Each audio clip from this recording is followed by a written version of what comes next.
Dear friends, പടവലങ്ങ തോരൻ അറിഞ്ഞൂടാത്തവർ വളരെ ചുരുക്കമായിരിക്കും, എങ്കിലും അറിയാത്തവരും കാണും.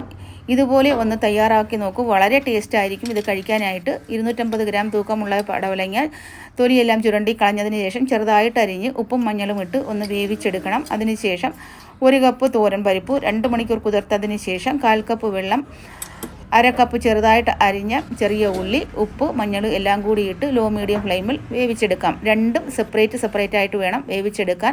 ഒത്തിട്ട് വേവിച്ച് കഴിഞ്ഞാൽ കുഴഞ്ഞു പോകും, കുറച്ച് വേവും കുറച്ച് വേഗത്തില്ല. അതുകൊണ്ട് സെപ്പറേറ്റ് ആയിട്ട് വേണം വേവിച്ചെടുക്കാൻ. അതിനുശേഷം കടായി ചൂടാക്കി 1 സ്പൂൺ വെളിച്ചെണ്ണ ഒഴിച്ച് കടുകിട്ട് പൊട്ടിച്ച് വറ്റൽമുളകും കറിവേപ്പിലയും ചെറിയ ഉള്ളിയും കൂടി അരിഞ്ഞിട്ട് നല്ലതുപോലെ മൂപ്പിച്ചതിന് ശേഷം വെന്ത വടവലങ്ങയും തോരൻ പരിപ്പും കൂടി ഇട്ട് ഇളക്കി, സാധാരണ നമ്മൾ അരയ്ക്കുന്ന അരപ്പ് തന്നെയാണ്. വെളുത്തുള്ളി, ജീരകം, 1 വറ്റൽമുളക് അരച്ചാൽ മതിയാകും, കറിവേപ്പില എല്ലാം കൂടി ഇട്ട് ഇളക്കിയെടുത്ത് അടിപൊളി തോരൻ റെഡിയായി. ചോറിന് ഇത് മാത്രം മതി.